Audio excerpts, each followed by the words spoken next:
Seandainya kita bertanya kepada mereka yang tidak memiliki latar belakang tradisi Yahudi atau Kristen, mengapa seseorang perlu mempelajari Perjanjian Lama? Respons yang lebih positif mungkin seperti ini.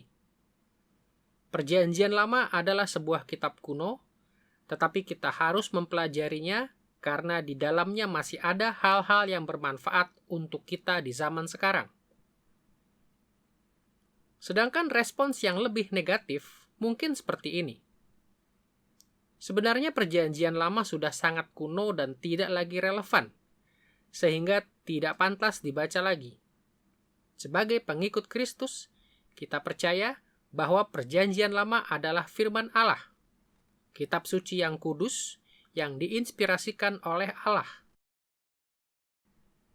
Jawaban terbaik kita adalah kita perlu mempelajari Perjanjian Lama pada masa kini karena masih ada beberapa hal yang baik untuk kita pada masa kini. Dan yang terburuk adalah bahkan sebagian orang Kristen akan berkata, sejujurnya, Perjanjian Lama sudah begitu kuno dan tidak relevan, sehingga sudah tidak layak untuk dibaca.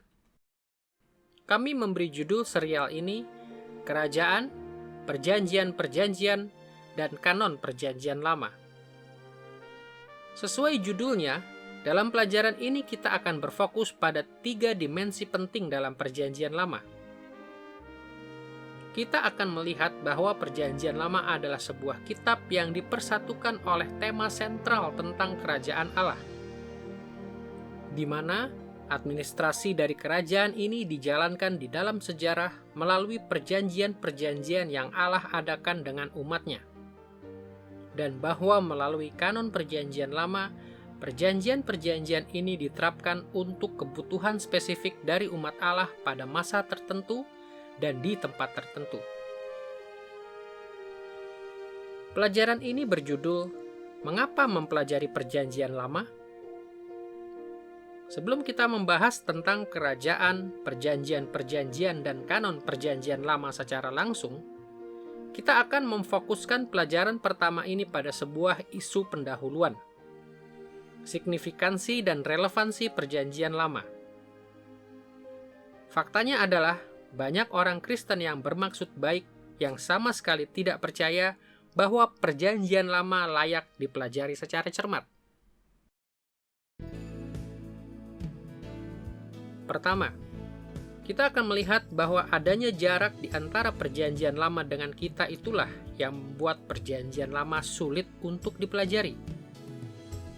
Kedua, kita akan menyelidiki relevansi yang seharusnya kita harapkan dari Perjanjian Lama bagi zaman kita. Ketiga, kita akan menelusuri beberapa cara yang dapat kita pelajari untuk menerapkan Perjanjian Lama dalam kehidupan kita di dunia modern.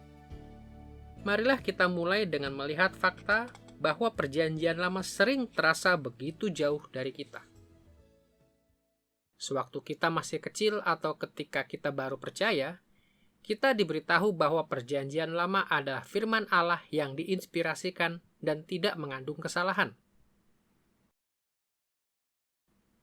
Karena alasan ini, banyak di antara kita yang menyimpulkan bahwa Perjanjian Lama hanya memuat ajaran-ajaran yang mudah diterapkan dalam kehidupan Kristen. Selama kita hanya membahas topik-topik besar, misalnya kekudusan Allah, pengharapan Israel, atau perintah-perintah seperti jangan mencuri atau jangan membunuh, kita merasakan sepertinya kita berada di wilayah yang tidak asing. Namun sesuatu terjadi ketika kita mulai mempelajari Perjanjian Lama secara lebih serius. Saat kita mulai menggali lebih dalam, kita menemukan banyak materi Perjanjian Lama yang sama sekali asing bagi kita. Saat kita menyelidiki mengapa Perjanjian Lama sering tampak sangat asing, kita perlu berfokus pada 2 topik. Pertama, berbagai penyebab dari jarak ini. Hal-hal yang membuat Perjanjian Lama seolah begitu asing. Dan kedua, berbagai macam jarak yang kita hadapi.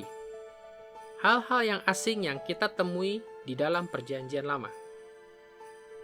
Pertama-tama, Mari kita perhatikan beberapa alasan utama yang menyebabkan kita sering merasakan adanya jarak yang lebar di antara diri kita dan Perjanjian Lama.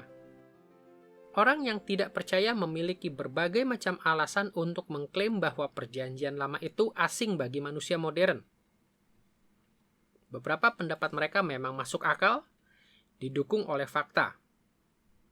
Tetapi sebagian besar pandangan mereka semata-mata timbul karena ketidakpercayaan mereka.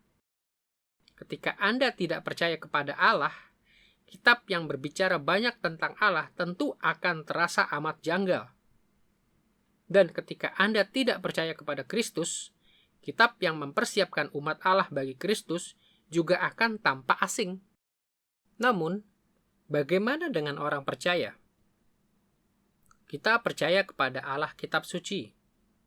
Kita mengikut Kristus. Mengapa kita merasakan adanya jarak di antara kita dengan Perjanjian Lama? Setidaknya, ada dua fitur Perjanjian Lama yang sering membuat kita memandang Perjanjian Lama seperti suatu negeri yang asing. Di satu sisi, Allah memberikan Perjanjian Lama kepada manusia melalui proses yang dikenal sebagai inspirasi organik. Dan di sisi yang lain, Allah merancang Perjanjian Lama untuk memenuhi tujuannya melalui proses yang disebut sebagai akomodasi ilahi. Kedua fitur ini, inspirasi organik dan akomodasi ilahi, menjadi penyebab utama dari jarak yang kita rasakan. Mari kita bahas terlebih dahulu proses inspirasi organik. Kita sering menyebut pandangan Kristen Injil yang historis tentang inspirasi ilahi kitab suci sebagai inspirasi organik. Kita menggunakan peristilahan ini untuk menunjukkan bahwa Roh Kudus memakai kepribadian, pengalaman, dan tujuan para penulis asli dalam penulisan Alkitab. Maksudnya, di bawah pimpinan khusus dari Roh Kudus, para penulis menentukan sendiri apa yang akan mereka tuliskan. Alkitab bukanlah hasil inspirasi mekanis di mana Allah memakai para penulisnya sebagai saluran informasi yang pasif. Alkitab juga tidak diinspirasikan secara romantis, seakan-akan Allah sekedar memotivasi para penulis Alkitab untuk menuliskan hal-hal religius yang agung. Sebaliknya, Allah secara cermat dan terperinci mengendalikan isi kitab suci, sehingga Alkitab sama sekali tidak mengandung kesalahan, dan karenanya dapat dengan benar disebut sebagai firman Allah. Namun ia melakukannya melalui proses yang mengandalkan dan merefleksikan kepribadian dan tujuan pribadi dari setiap penulisnya. Perhatikan bagaimana Petrus mengomentari surat Paulus di dalam 2 Petrus pasal 3 ayat 15-16. Di situ kita membaca kata-kata ini. Anggaplah kesabaran Tuhan kita sebagai kesempatan bagimu untuk beroleh selamat, seperti juga Paulus, saudara kita yang kekasih, telah menulis kepadamu menurut hikmat yang dikaruniakan kepadanya. Hal itu dibuatnya dalam semua suratnya apabila ia berbicara tentang perkara-perkara ini.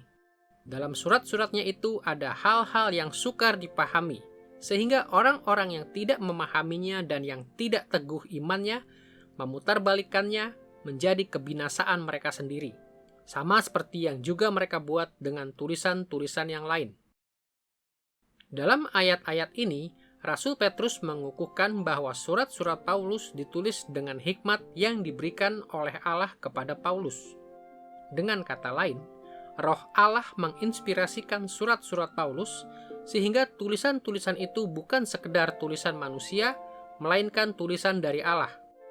Namun, Petrus juga mengakui bahwa kepribadian Paulus muncul melalui surat-suratnya. Perhatikan apa yang ia katakan. Paulus menulis menurut hikmat yang dikaruniakan Allah kepadanya. Kitab-kitab ini tetaplah surat-surat Paulus. Jadi kita bisa melihat bahwa menurut pandangan Petrus, surat-surat Paulus dihasilkan dari proses yang melibatkan baik Allah maupun penulis manusianya. Cara pandang ini juga berlaku untuk Perjanjian Lama.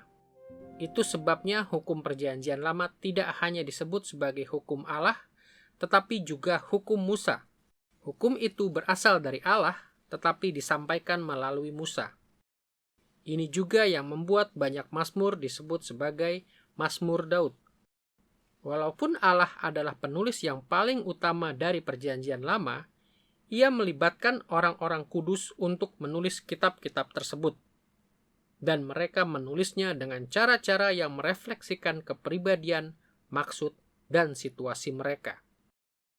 Semua penulis Perjanjian Lama adalah orang-orang dari zaman kuno.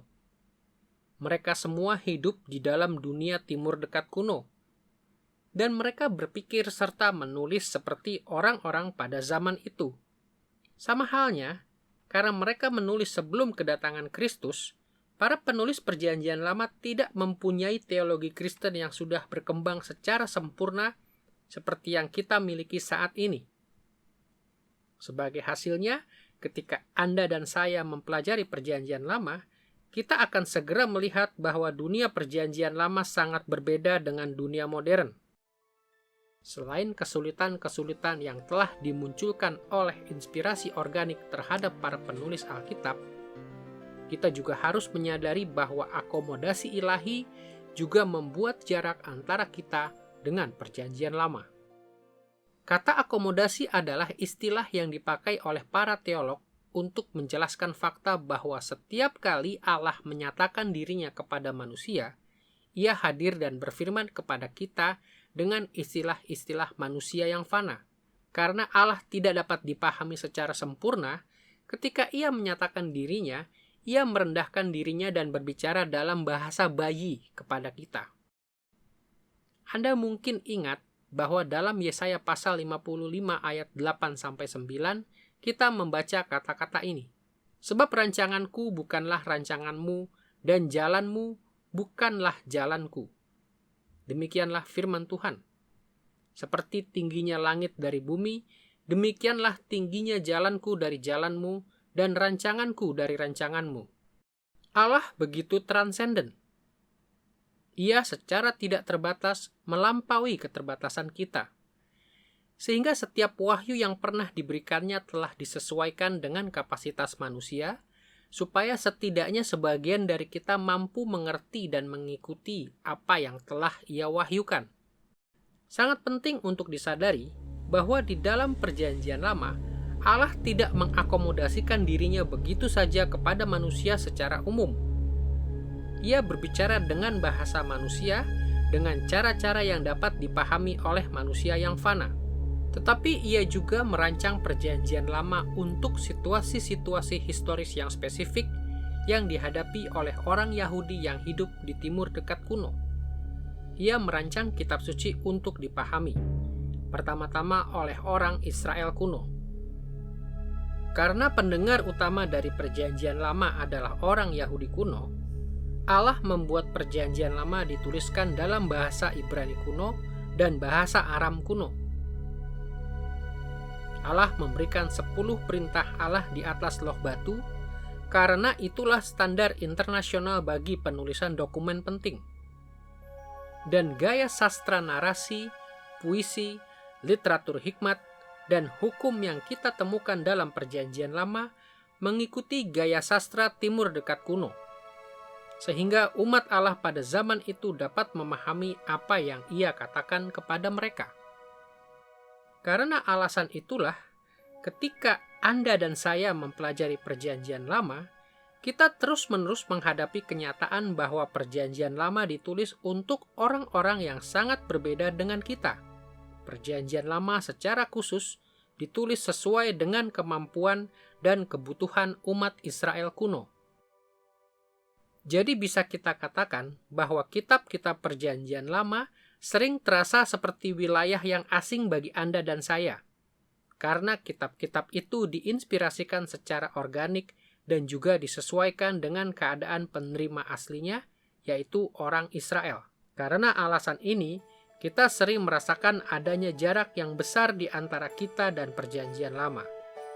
Setelah kita melihat dua alasan yang menyebabkan jarak bagi Perjanjian Lama, kita perlu beralih kepada topik kedua. Berbagai macam jarak yang kita jumpai di antara kita dan Perjanjian Lama. Hal-hal apakah yang kita temukan di dalam Perjanjian Lama yang seolah asing bagi kita? Sudah jelas bahwa kita tidak dapat menghitung segala sesuatu yang menyebabkan Perjanjian Lama asing bagi kita. Tetapi sesuai dengan tujuan kita, maka akan bermanfaat jika kita melihatnya dari perspektif 3 jenis jarak yang mendasar di antara kita dan Perjanjian Lama. Pertama, jarak teologis. Perbedaan antara apa yang kita percayai sebagai orang Kristen Perjanjian Baru dengan perspektif-perspektif teologis yang dinyatakan di dalam Perjanjian Lama. Kedua, jarak kebudayaan. Perbedaan antara kebudayaan modern kita dengan perspektif kebudayaan Timur Dekat kuno yang kita temukan di dalam Perjanjian Lama. Dan ketiga, jarak pribadi. Perbedaan antara Anda dan saya sebagai pribadi dengan orang-orang yang diasosiasikan dengan Perjanjian Lama. Kita semua seharusnya menyadari bahwa dimensi teologis, kebudayaan, dan pribadi dari kehidupan tidak dapat sepenuhnya dipisahkan dari satu sama lain. Ketiganya begitu erat terjalin dan saling mempengaruhi dengan cara-cara yang tidak terhitung jumlahnya. Jadi pendekatan kepada masalah ini dari perspektif 3 jenis jarak tersebut memang akan terasa sedikit dipaksakan. Jadi, mari pertama-tama kita melihat jarak teologis yang kita temukan ketika kita mempelajari Perjanjian Lama.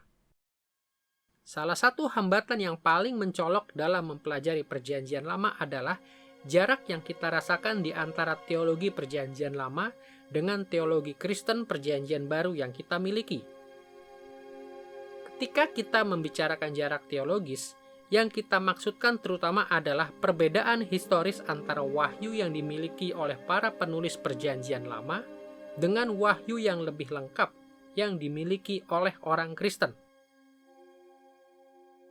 Kami memikirkan fakta bahwa Perjanjian Lama mengajarkan banyak hal tentang Allah dan hubungan kita dengan Dia, yang setidaknya secara sepintas terlihat sangat berbeda dengan apa yang kita pelajari dalam Perjanjian Baru.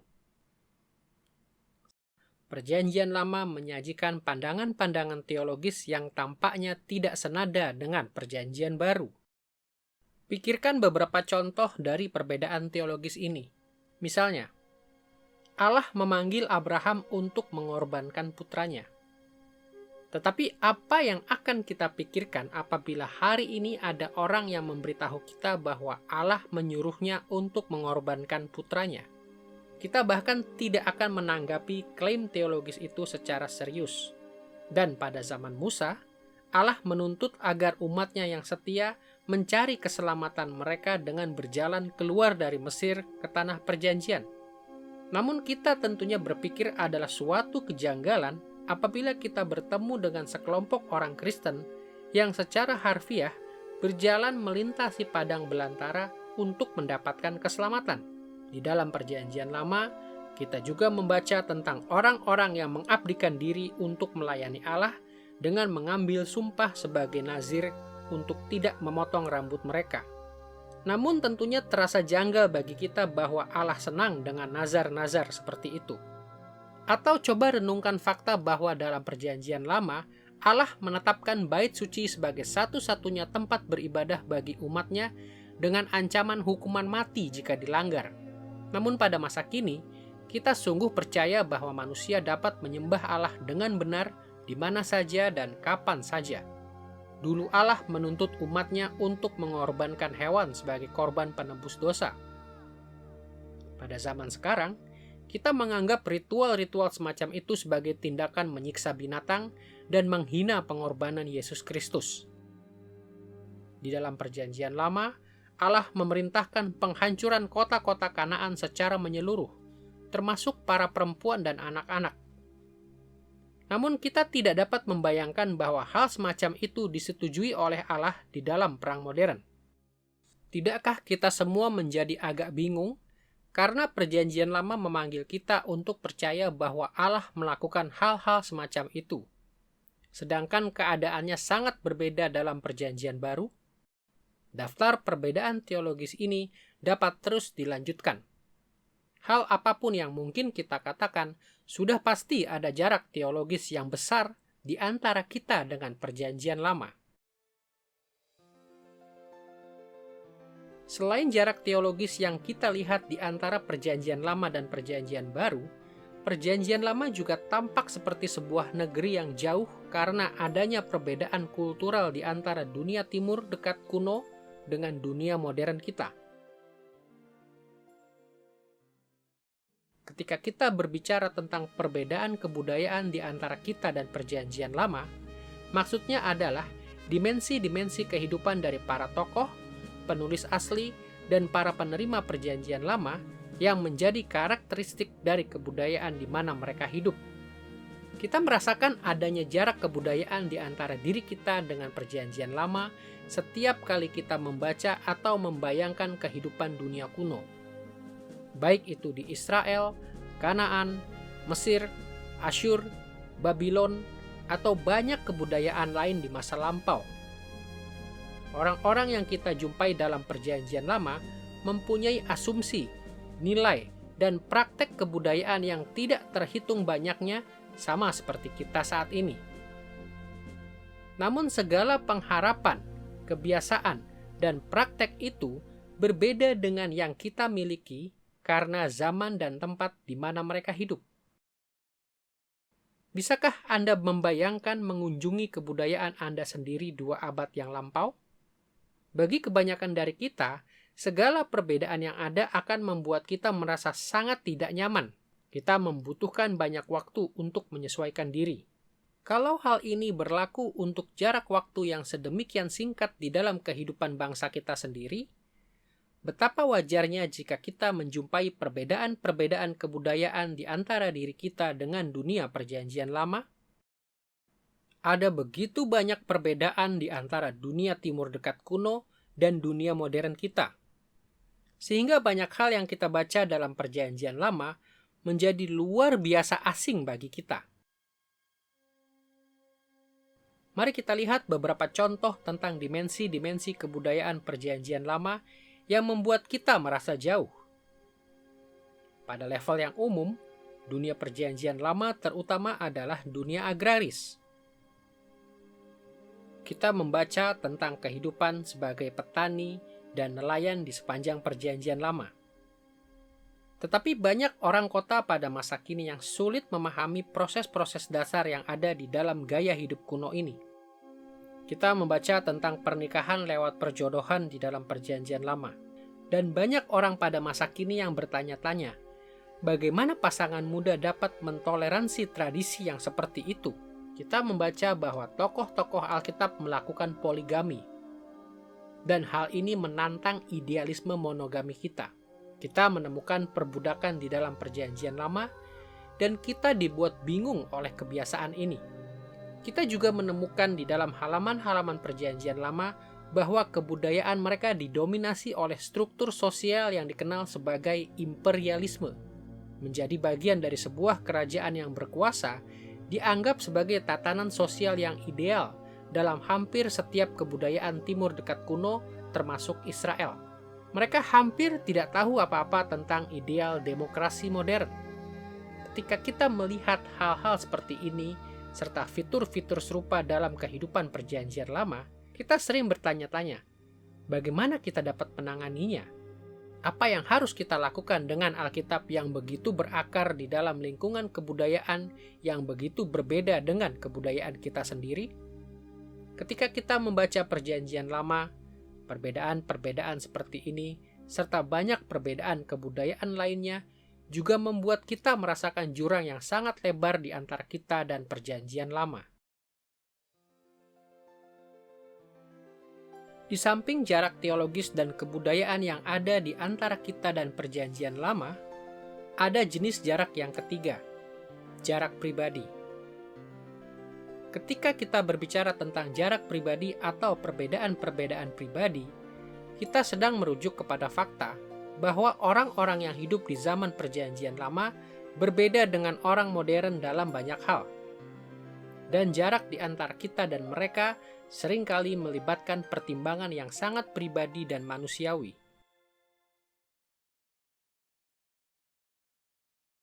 Tentu saja, orang-orang dalam Perjanjian Lama tidak sepenuhnya berbeda dengan kita.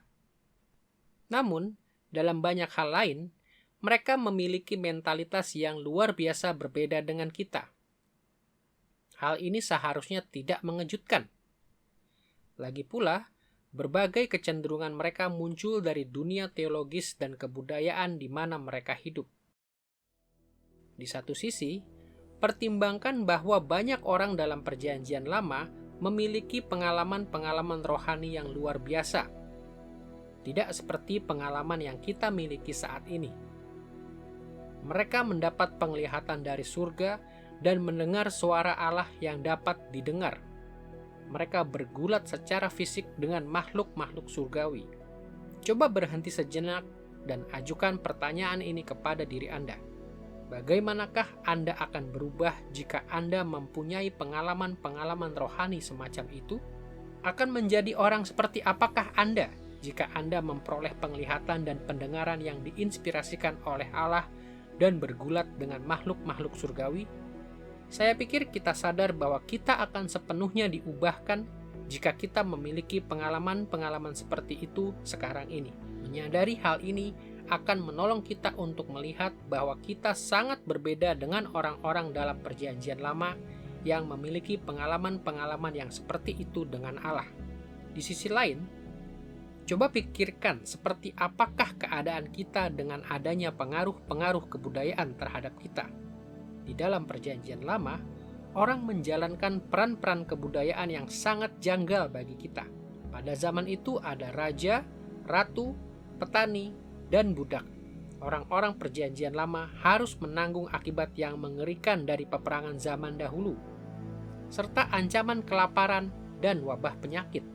Kita membaca tentang seorang anak muda yang dengan berani bertempur melawan seorang raksasa, seorang wanita muda yang memimpin pasukan untuk maju berperang. Kita mendengar jeritan keputusasaan dari budak-budak di Mesir. Sangat sedikit di antara kita yang kini menghadapi situasi semacam itu. Dan akibatnya, sulit bagi kita untuk memahami apa yang dipikirkan dan dirasakan oleh orang-orang itu ketika mereka mengalami semua pengalaman ini. Kita harus siap untuk mengakui bahwa Perjanjian Lama akan tampak sangat jauh dari kita dalam banyak hal. Bagian Alkitab ini tidak ditulis dalam dunia modern kita, dan karenanya kita akan berulang kali menjumpai banyak perbedaan teologis, budayaan, dan pribadi di antara kita dengan Perjanjian Lama. Setelah kita melihat berbagai penyebab dan berbagai macam jarak di antara kita dan Perjanjian Lama, kita harus beralih kepada topik kedua. Apa relevansi Perjanjian Lama dalam kehidupan kita? Mengapa kita harus yakin bahwa kitab yang sedemikian jauh ini dapat memberikan pengajaran yang berharga untuk kehidupan kita sekarang? Ada banyak jawaban untuk pertanyaan tersebut, tetapi yang pasti, respons yang paling penting adalah kita tetap harus yakin bahwa Perjanjian Lama penting bagi kehidupan kita, karena Perjanjian Baru mengajarkan demikian kepada kita. Jika ada ajaran Perjanjian Baru yang banyak disalah mengerti di zaman kita, maka ajaran itu adalah ada terlalu banyak orang Kristen yang membaca Perjanjian Baru seakan-akan Perjanjian Baru mengajarkan bahwa Perjanjian Lama sudah ketinggalan zaman dan bahwa Perjanjian Baru sudah meniadakan kebutuhan kita akan Perjanjian Lama. Perjanjian Baru justru mengatakan yang sebaliknya. Kehidupan yang utuh di dalam Kristus tidak dapat dicapai jika kita tidak mendapatkan pedoman dari Perjanjian Lama. Ada banyak cara yang digunakan oleh Perjanjian Baru untuk mengajar kita bahwa Perjanjian Lama masih relevan untuk hidup kita di masa sekarang. Pertama, kita akan mengamati ajaran dari Tuhan Yesus. Dan kedua, kita akan menelusuri ajaran dari Rasul Paulus. Marilah pertama-tama kita merenungkan apa yang Tuhan Yesus ajarkan tentang relevansi Perjanjian Lama. Kita akan melihat sekilas dua aspek ajaran Yesus. Pertama, komentarnya yang terkesan negatif tentang Perjanjian Lama. Dan kedua, afirmasinya yang positif tentang relevansi Perjanjian Lama. Marilah kita melihat terlebih dahulu beberapa pengajaran Yesus yang secara sekilas memberikan pandangan yang negatif tentang Perjanjian Lama. Banyak orang Kristen yang percaya bahwa Tuhan Yesus telah mengakhiri relevansi dari Perjanjian Lama, merujuk kepada khotbah di bukit dalam Matius pasal 5 sampai pasal 7, sebagai bukti dari pandangan mereka. Yesus menyentuh beberapa isu etika, dan pendekatannya terhadap perkara ini memberi kesan kepada banyak orang bahwa ia sebenarnya menentang ajaran-ajaran Perjanjian Lama. Dalam Matius pasal 5 ayat 21 sampai 22, kita membaca kata-kata ini yang membahas tentang pembunuhan. Kamu telah mendengar yang difirmankan kepada nenek moyang kita, jangan membunuh. Siapa yang membunuh harus dihukum. Tetapi aku berkata kepadamu, setiap orang yang marah terhadap saudaranya harus dihukum. Dalam Matius pasal 5 ayat 27 sampai 28, Yesus merujuk kepada perzinahan demikian. Kamu telah mendengar firman, jangan berzinah. Tetapi aku berkata kepadamu, setiap orang yang memandang perempuan serta menginginkannya sudah berzina dengan dia di dalam hatinya. Dalam Matius pasal 5 ayat 31 sampai 32, ia membahas tentang perceraian. Telah difirmankan juga, siapa yang menceraikan istrinya harus memberi surat cerai kepadanya. Tetapi aku berkata kepadamu, setiap orang yang menceraikan istrinya kecuali karena zina, ia menjadikan istrinya berzina. Dan siapa yang kawin dengan perempuan yang diceraikan, ia berbuat zina. Dalam Matius pasal 5 ayat 33 sampai 34, kita melihat pola itu sekali lagi ketika Yesus berbicara mengenai sumpah. Kamu telah mendengar pula yang difirmankan kepada nenek moyang kita, jangan bersumpah palsu, melainkan peganglah sumpahmu di depan Tuhan. Tetapi aku berkata kepadamu, janganlah sekali-kali bersumpah. Yesus juga berbicara tentang balas dendam dalam Matius pasal 5 ayat 38 sampai 39. Kamu telah mendengar firman, mata ganti mata dan gigi ganti gigi. Tetapi aku berkata kepadamu, janganlah kamu melawan orang yang berbuat jahat kepadamu, melainkan siapapun yang menampar pipi kananmu, berilah juga kepadanya pipi kirimu. Dan akhirnya, Kristus mengajar tentang mengasihi musuh dalam Matius pasal 5 ayat 43 sampai 44. Kamu telah mendengar firman, kasihilah sesamamu manusia dan bencilah musuhmu. Tetapi aku berkata kepadamu, kasihilah musuhmu dan berdoalah bagi mereka yang menganiaya kamu. Semua pengikut Kristus harus setuju bahwa Yesus adalah wahyu Allah yang tertinggi dan bahwa ajarannya jauh lebih lengkap dibandingkan dengan ajaran-ajaran Perjanjian Lama. Namun amat disayangkan, banyak orang Kristen telah berpandangan ayat-ayat ini mengajarkan bahwa ajaran Yesus tentang pembunuhan, perzinahan, perceraian, sumpah, balas dendam, dan mengasihi musuh sesungguhnya berkontradiksi dengan ajaran-ajaran Perjanjian Lama.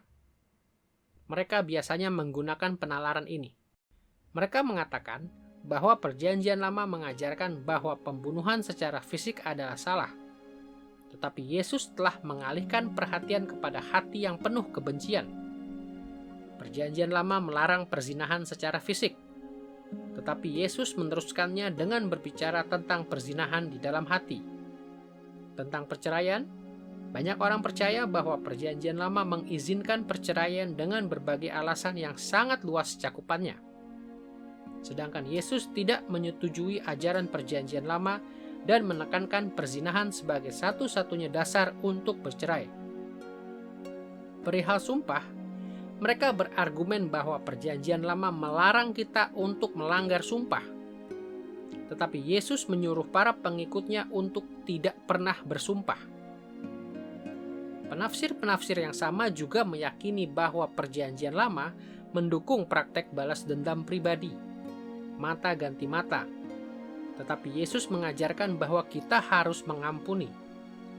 Mereka berasumsi bahwa Perjanjian Lama mengajarkan kita untuk mengasihi sesama dan membenci musuh, tetapi Yesus memperluas perintah tersebut untuk mengasihi musuh kita juga.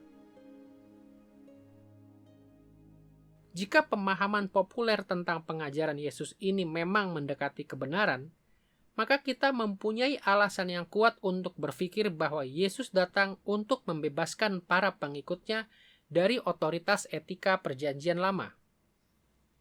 Sekalipun wahyu Yesus melampaui Perjanjian Lama, ia tidak pernah sedikit pun menentang ajaran-ajaran Perjanjian Lama. Sebaliknya, tujuan Yesus adalah untuk mengukuhkan Perjanjian Lama dengan meluruskan beberapa kesalahpengertian yang umum terhadap ajaran-ajaran tersebut.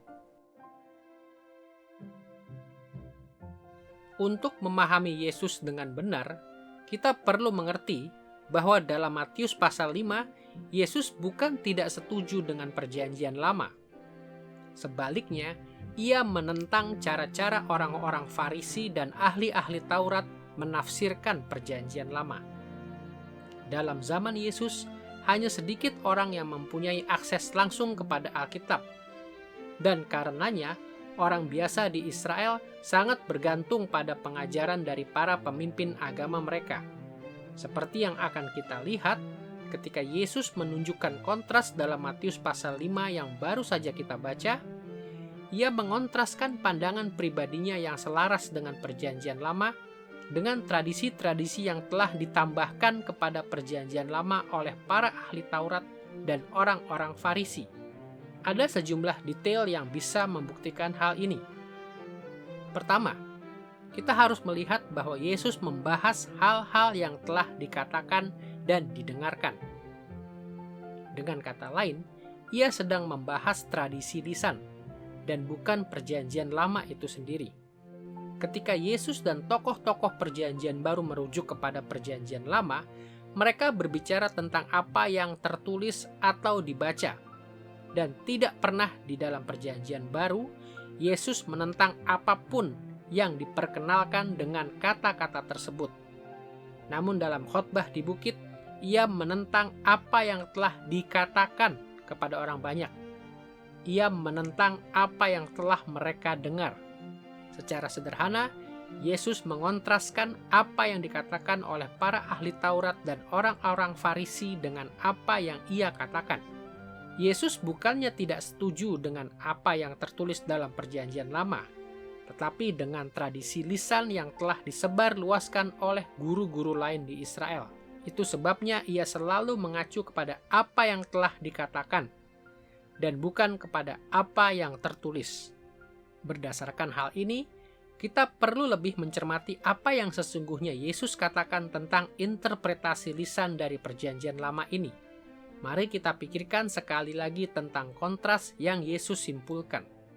Sekalipun banyak orang percaya bahwa Yesus telah memperluas larangan untuk membunuh sehingga mencakup larangan untuk membenci, penting untuk disadari bahwa Perjanjian Lama tidak hanya mengutuk pembunuhan, tetapi juga mengutuk perpecahan atau perselisihan di antara umat Allah.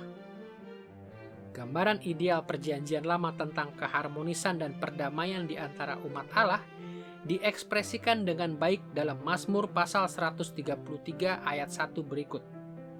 Sungguh alangkah baiknya dan indahnya apabila saudara-saudara diam bersama dengan rukun.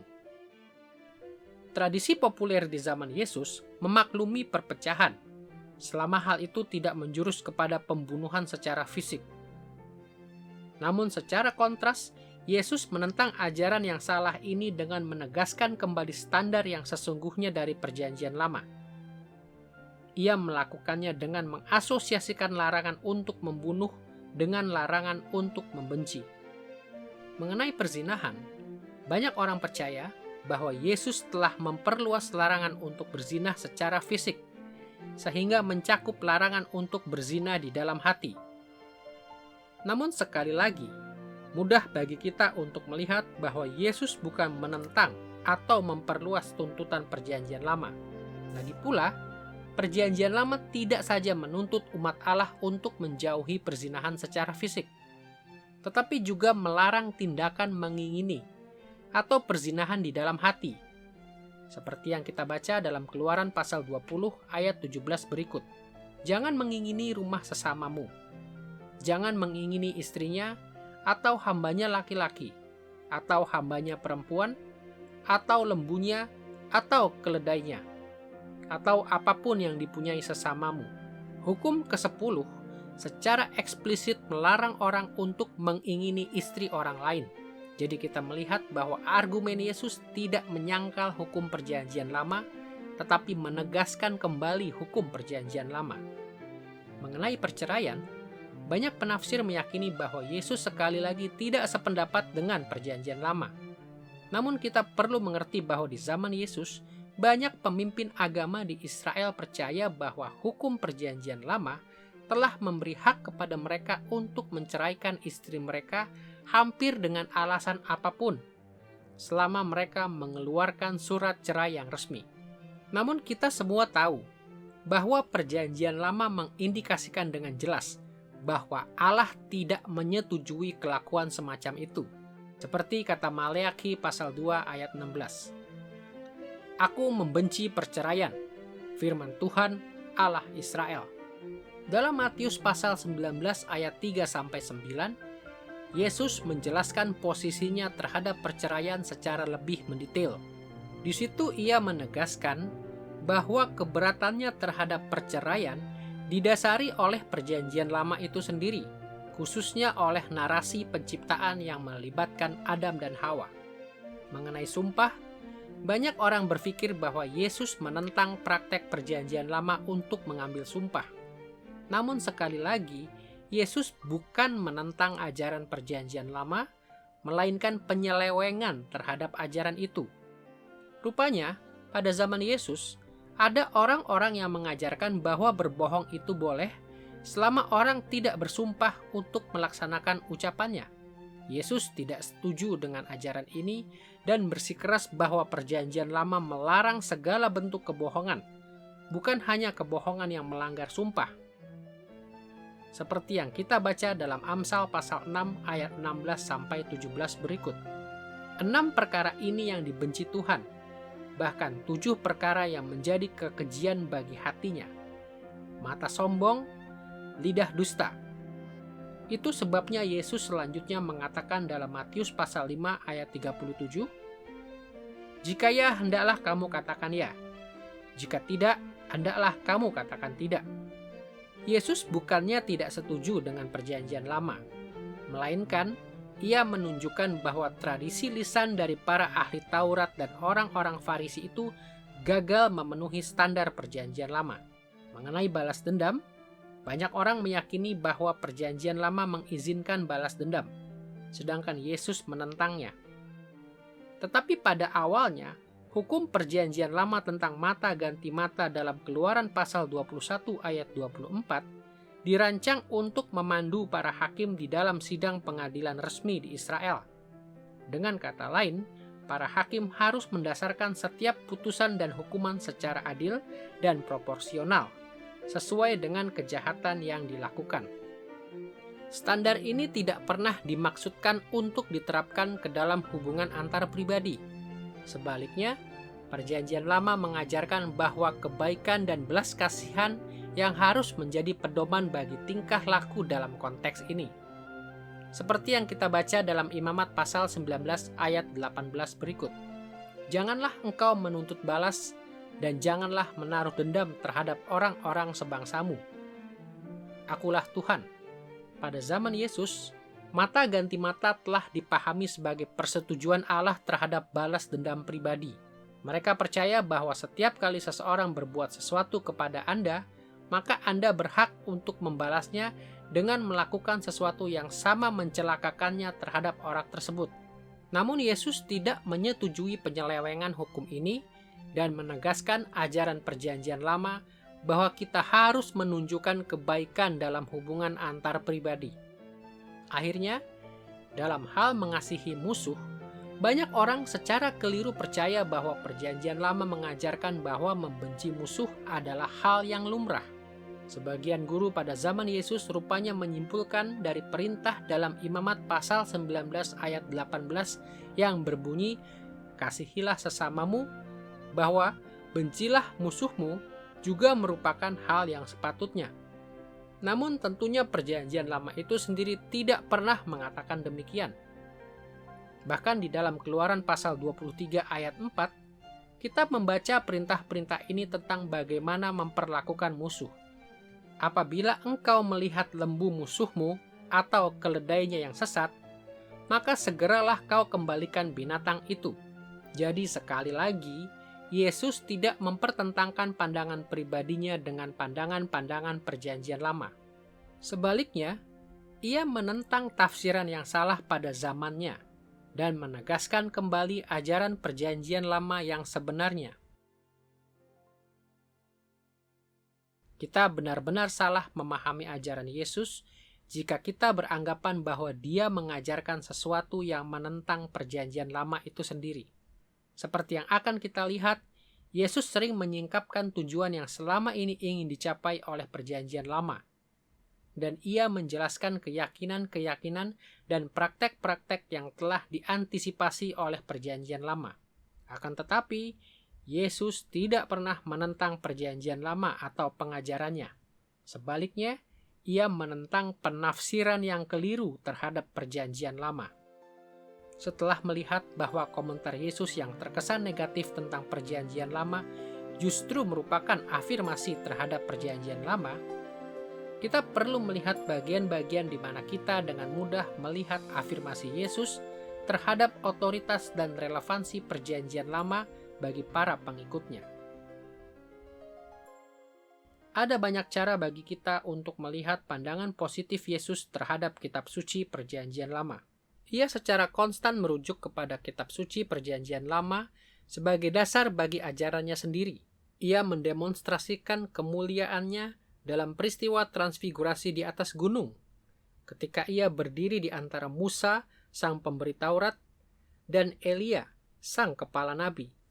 Namun, untuk memberikan contoh yang spesifik tentang sikap positif Yesus terhadap Perjanjian Lama, kita akan melihat kembali khotbah di bukit.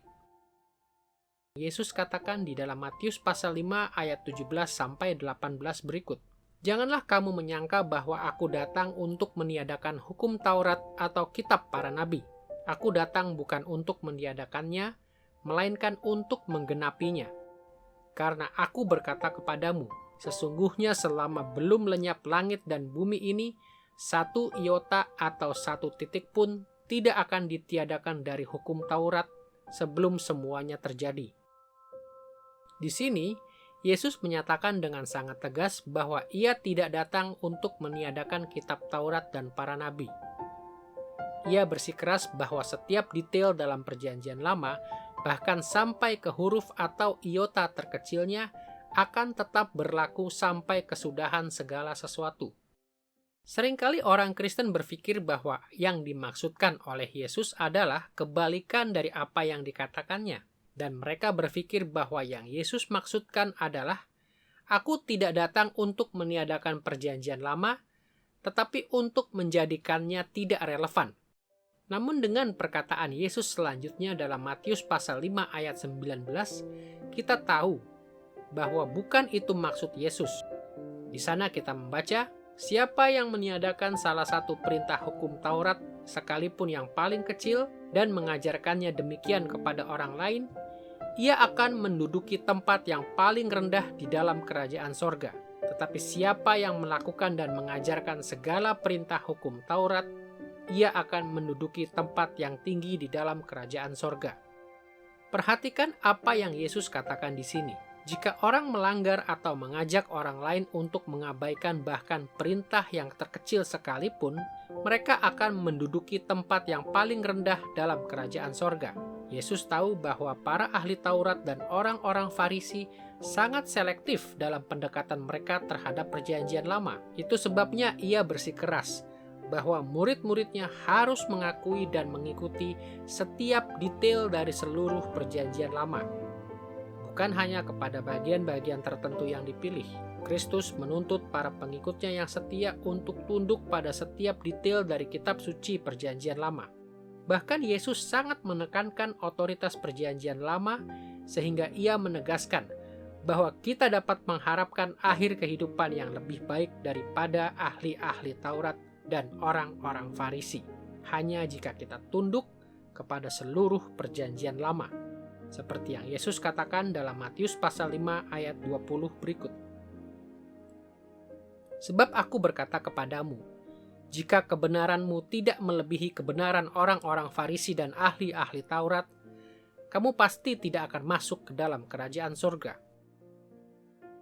Apa artinya tunduk kepada ajaran perjanjian lama di dalam dunia modern? Bagaimanakah orang Kristen pada masa kini harus menaati perintah-perintah perjanjian lama, bahkan sampai kepada perintah yang terkecil? Semuanya ini adalah pertanyaan-pertanyaan penting yang akan kami bahas dalam serial pelajaran ini. Tetapi di sini, cukuplah bagi kita untuk menegaskan prinsip dasar yang diajarkan dengan begitu jelas oleh Yesus. Yesus mengajak para pengikutnya untuk menerima perjanjian lama sebagai firman Allah yang berotoritas. Mereka tidak boleh menolaknya karena menganggapnya tidak relevan. Mereka harus mempelajari dan menaati setiap dimensinya. Setelah kita melihat bagaimana Yesus mengajar kita untuk meyakini bahwa perjanjian lama relevan bagi kehidupan Kristen, kita perlu beralih sejenak kepada kesaksian Rasul Paulus. Untuk memahami pengesahan Rasul Paulus terhadap perjanjian lama, kita akan mempelajari komentar-komentarnya tentang perjanjian lama dengan cara yang sama seperti kita mempelajari perkataan-perkataan Yesus.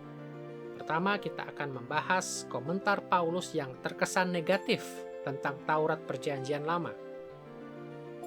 Dan kedua, kita akan mencermati afirmasi positifnya terhadap relevansi Perjanjian Lama.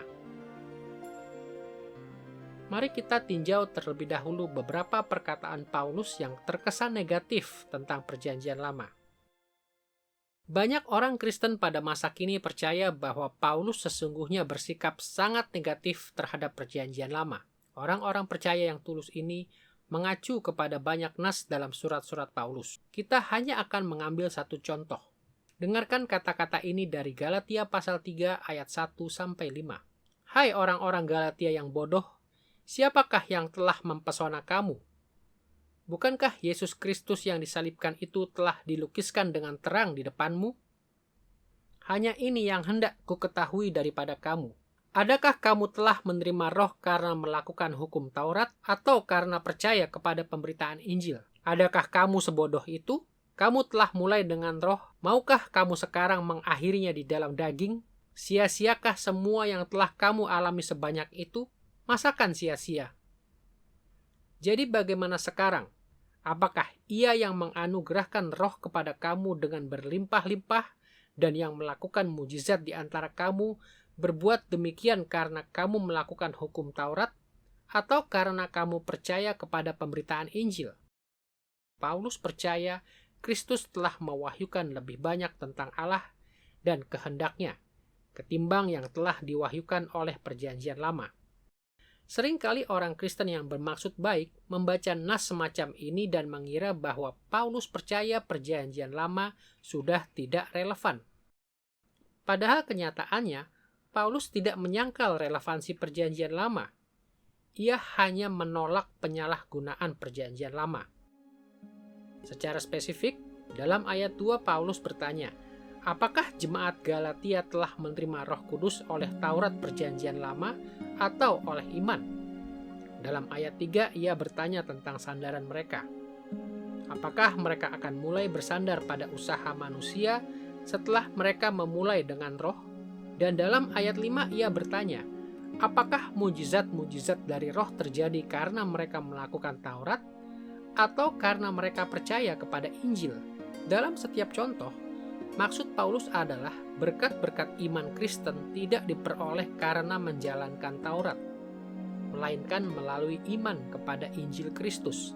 Pernyataan ini serta pernyataan-pernyataan serupa dalam tulisan-tulisan Paulus membuat banyak orang berpikir bahwa Paulus menolak relevansi dan otoritas perjanjian lama dan menggantikannya dengan iman Kristen serta Roh Kudus.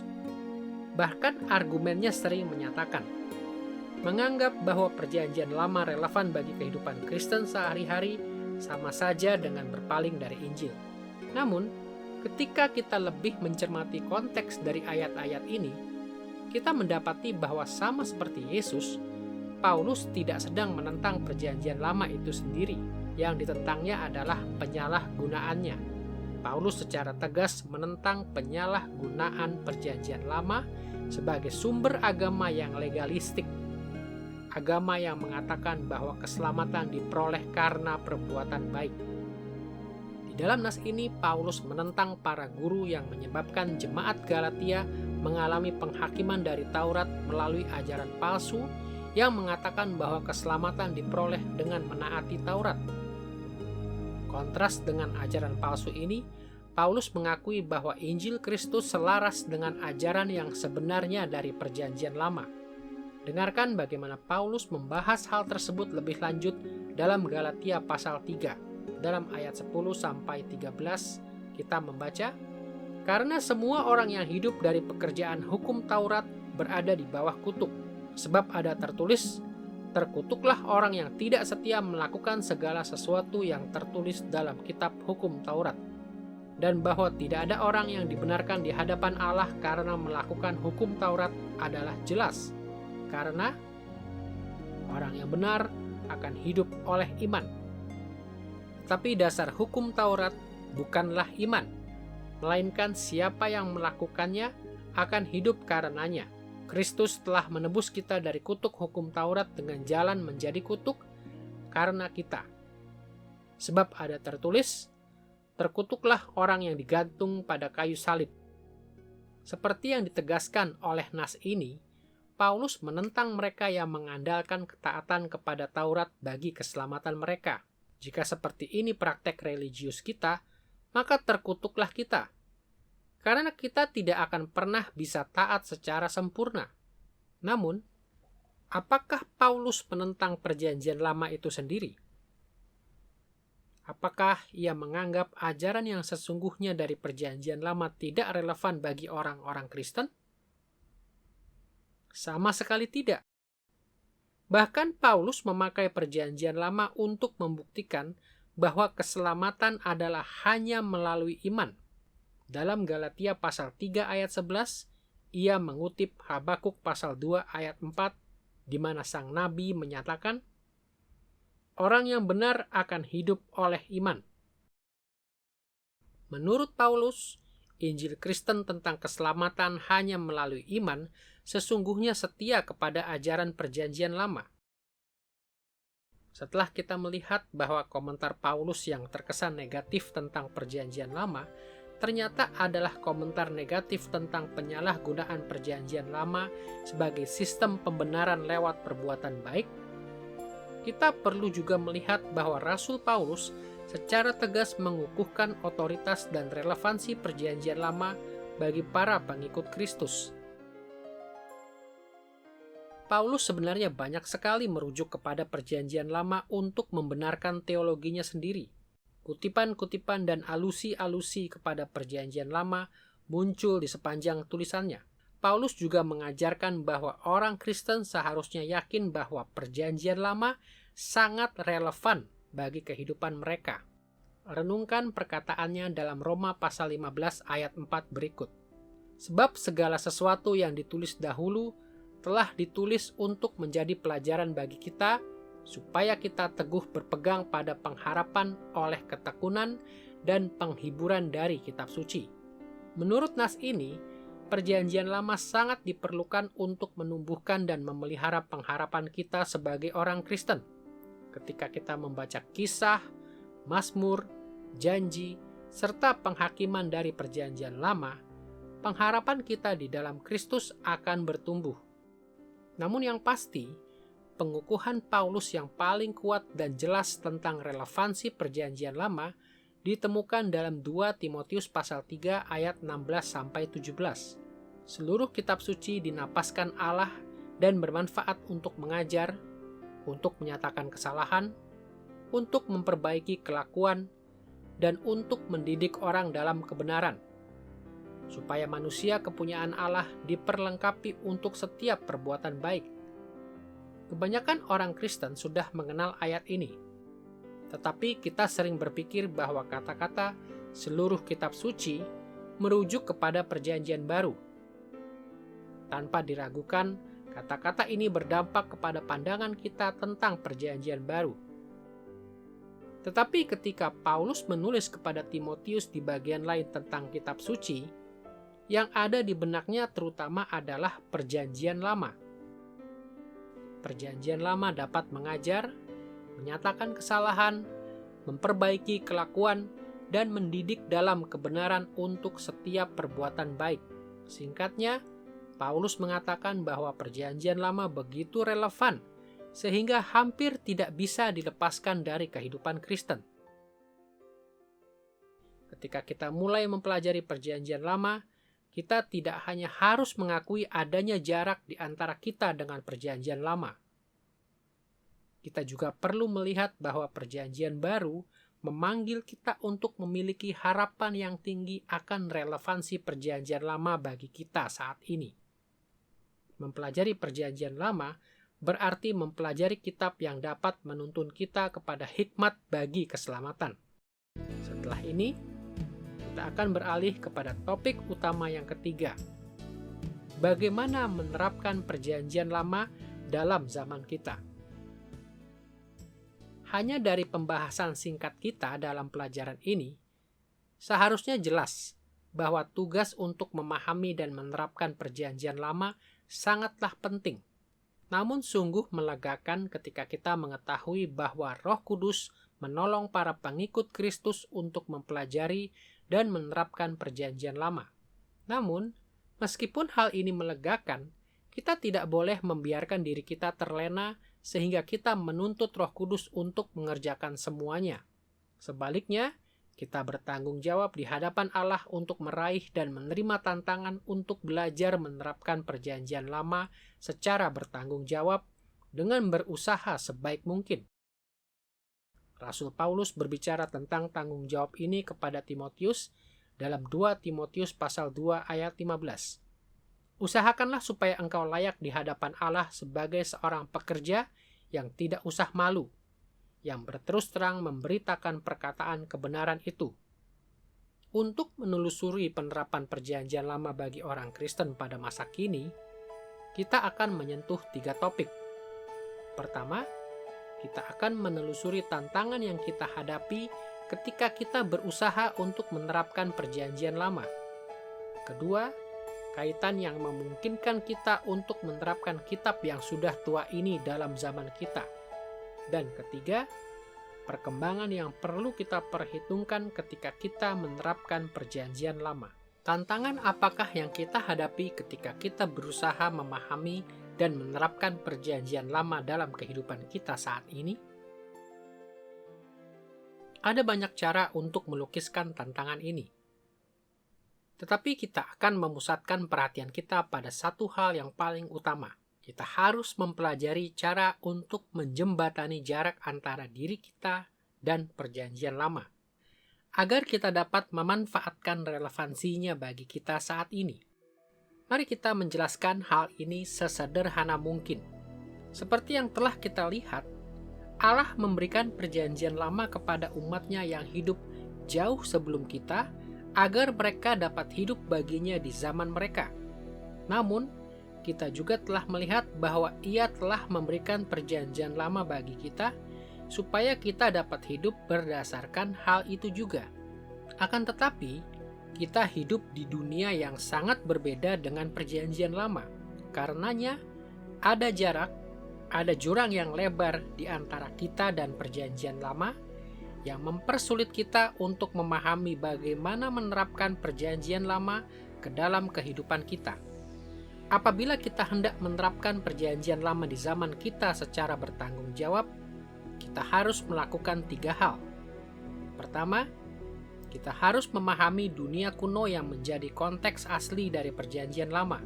Kedua, kita harus menyeberangi jarak historis antara kita dengan Perjanjian Lama dengan mengamati bagaimana dunia kita berbeda dengan dunia Perjanjian Lama. Dan ketiga, kita harus membawa apa yang kita pelajari di dalam Perjanjian Lama melintasi jarak tersebut dan menerapkannya bagi diri kita dan bagi orang-orang lain yang hidup di masa kini. Perhatikan cara Rasul Paulus merangkumkan tantangan untuk penerapan di dalam 1 Korintus pasal 10 ayat 11. Saat membahas kisah Perjanjian Lama tentang keluarnya Israel dari Mesir, Paulus berkata, "Semuanya ini telah menimpa mereka sebagai contoh dan dituliskan untuk menjadi peringatan bagi kita yang hidup pada waktu di mana zaman akhir telah tiba." Perhatikan bahwa Paulus setidaknya mengatakan 3 hal di sini yang penting bagi kita. Pertama, ia berbicara tentang peristiwa-peristiwa yang terjadi dan apa yang dituliskan tentang peristiwa-peristiwa itu. Semuanya ini terjadi dan dituliskan. Kedua, Paulus berbicara tentang dirinya dan tentang saudara-saudara seiman di Korintus ketika ia berkata, "Semuanya dituliskan untuk menjadi peringatan bagi kita." Dan ketiga, Paulus merujuk kepada jarak di antara jemaat Korintus dengan segala peristiwa dan tulisan kuno itu, ketika ia menyebut orang Kristen sebagai kita yang hidup pada waktu di mana zaman akhir telah tiba. Kata-kata ini menunjukkan bahwa Paulus dengan jelas memahami bahwa orang percaya dalam Perjanjian Baru hidup pada masa yang berbeda dengan orang percaya dalam Perjanjian Lama. Kita berdiri di zaman akhir, pada saat-saat penggenapan sejarah. Dari kata-kata Rasul Paulus ini, kita melihat tantangan dari penerapan adalah bahwa kita harus siap untuk berinteraksi dengan dunia kuno itu, dengan jarak waktu di antara kita dan dengan dunia kita pada masa kini. Tentunya tidak ada orang yang dapat melakukannya dengan sempurna. Kita tidak bisa sepenuhnya meninggalkan perspektif modern kita. Namun kita semua tahu apa bedanya berpura-pura bahwa sebuah kitab kuno itu ditulis langsung kepada kita dengan berusaha secara jujur untuk membaca suatu kitab di dalam konteks sejarahnya. Dalam pengertian yang sangat penting, kita tidak sedang mendengarkan Allah dan para penulis kitab suci yang diinspirasikan itu berbicara secara langsung kepada kita. Kita sedang menguping pembicaraan mereka dengan orang lain. Karena alasan ini, pada saat tertentu kita harus menanyakan apa makna asali dari bagian-bagian kitab suci yang dipelajari. Makna asali dari nas Perjanjian Lama menjelaskan maksud yang semula mengenai apa yang Allah inginkan untuk dipelajari oleh umatnya dari Perjanjian Lama. Apa sajakah prioritas mereka? Apa yang mereka percayai? Bagaimanakah situasi mereka? Bagaimanakah mereka memahami nas-nas Perjanjian Lama yang dimaksud? Dalam pelajaran-pelajaran berikutnya dalam serial ini, kita akan mempelajari cara untuk membaca Perjanjian Lama dengan mengunjungi kembali dunia para penulis dan pendengar aslinya. Yang kedua, untuk menerapkan Perjanjian Lama secara tepat, kita harus mencermati masa di antara Perjanjian Lama dan zaman kita untuk melihat berbagai kaitan serta perkembangan yang sudah terjadi dalam iman Alkitabiah. Seperti yang akan kita lihat, ajaran-ajaran Perjanjian Lama berkembang dan bertumbuh seiring dengan waktu. Bukan berarti Allah mengatakan sesuatu kepada umatnya satu kali dan tidak pernah lagi mengatakan hal lain apapun yang berkaitan dengan topik tersebut. Sebaliknya, selama rentang waktu historis di antara Perjanjian Lama dengan zaman kita, Allah memberikan jauh lebih banyak wahyu. Sebagian dari penambahan wahyu ini muncul selama Perjanjian Lama itu sendiri. Dan sebagian lainnya muncul di dalam Perjanjian Baru. Namun di dalam semuanya itu, untuk menjembatani jarak ini, kita harus mempertimbangkan semua yang telah Allah katakan. Yang ketiga, tantangan bagi penerapan adalah kita juga harus memegang teguh gagasan bahwa Perjanjian Lama ditulis dengan mempertimbangkan generasi yang akan datang. Seperti yang ditulis oleh Paulus, Perjanjian Lama ditulis untuk kita. Fakta ini menuntut kita untuk memperhatikan berbagai tanggung jawab yang kita miliki sebagai orang percaya di dunia modern. Kebutuhan-kebutuhan umat Allah pada zaman sekarang dalam banyak hal mirip dengan kebutuhan umat Allah di masa lampau. Tetapi ada juga kebutuhan yang baru dan berbeda. Jika kita ingin menerapkan Perjanjian Lama pada masa kini secara efektif, kita harus mengenal diri kita dan mengenal orang-orang yang menjadi sasaran dari penerapan tersebut. Setelah kita melihat tantangan yang dihadapi oleh setiap orang yang ingin menerapkan Perjanjian Lama pada zaman kita harus beralih kepada fokus kita yang kedua dalam topik penerapan. Apa sajakah kaitan yang memungkinkan kita untuk membawa ajaran dari dunia Perjanjian Lama melintasi jarak historis ke dalam dunia kita sekarang? Persamaan-persamaan apakah yang membuat hal ini menjadi mungkin? Agar suatu buku relevan bagi kehidupan seseorang, perlu ada semacam kaitan di antara pembaca dengan isi buku itu. Entah bagaimana, harus ada cukup persamaan di antara apa yang dikatakan buku itu dengan apa yang dialami pembacanya dalam kehidupan mereka sendiri, agar buku itu dapat diterapkan. Kaitan apa sajakah yang ada di antara dunia Perjanjian Lama dengan dunia kita yang membuatnya dapat diterapkan atau relevan bagi kehidupan kita sekarang ini? Ada banyak cara untuk mendaftarkan kaitan-kaitan ini. Tetapi bagi saya, akan membantu jika kita berpikir tentang 3 persamaan yang kita miliki dengan pembaca asli Perjanjian Lama. Secara khusus, kita mempunyai Allah yang sama. Kita hidup di dalam dunia yang sama. Dan kita juga adalah jenis manusia yang sama. Mari kita jabarkan ketiga jenis kaitan ini. Pertama, ketika kita mempelajari Perjanjian Lama bersama-sama, kita harus selalu mengingat fakta bahwa Allah orang Kristen dalam Perjanjian Baru sama dengan Allah yang kita baca dalam Perjanjian Lama.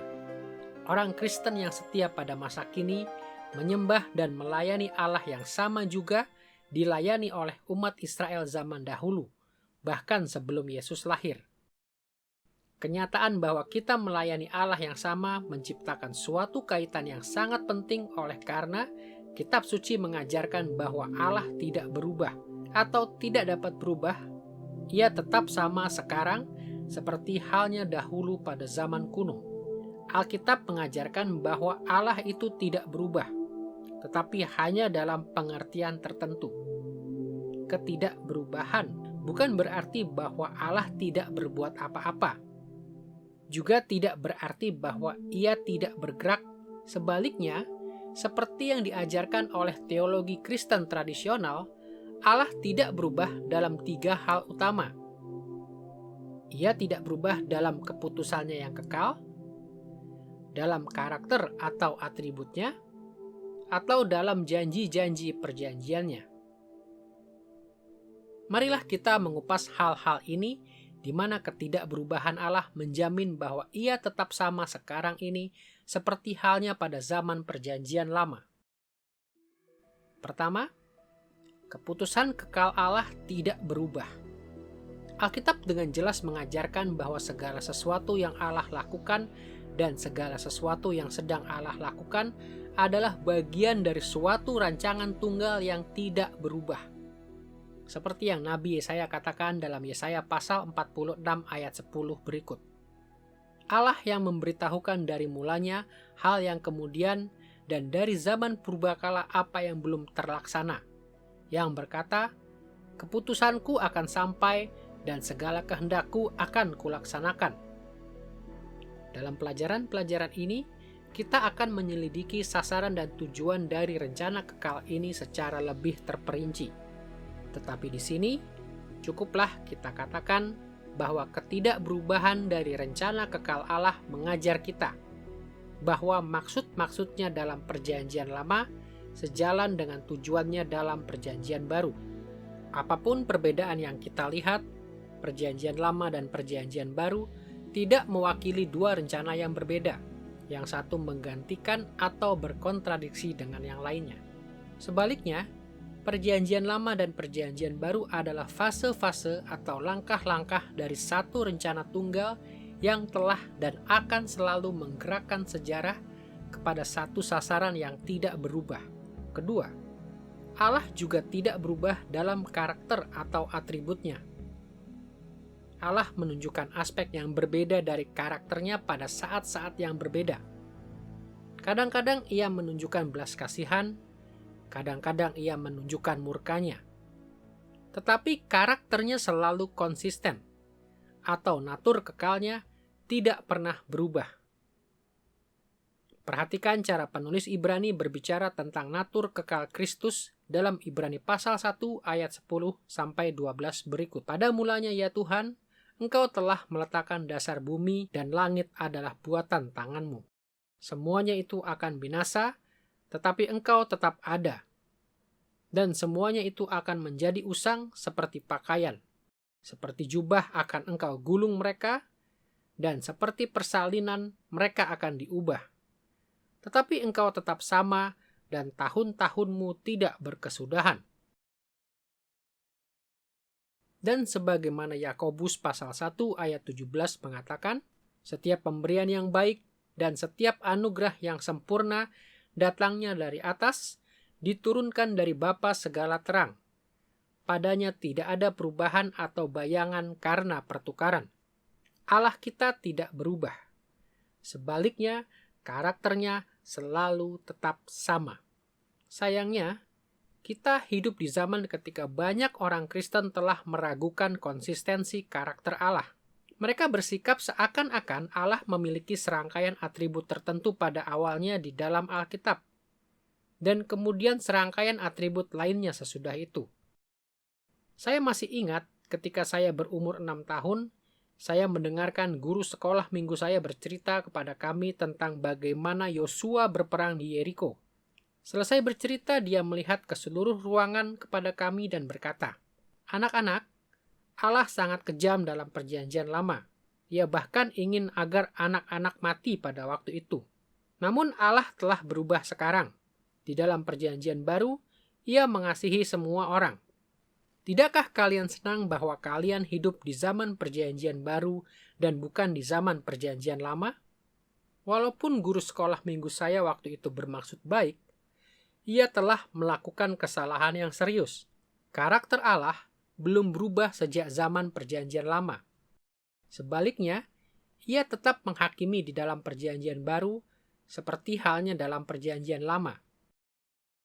Ia tetap penuh kasih di dalam Perjanjian Lama seperti halnya dalam Perjanjian Baru. Ketidakberubahan atribut Allah juga memberi kita alasan untuk meyakini bahwa Perjanjian Lama relevan untuk kehidupan kita sekarang ini.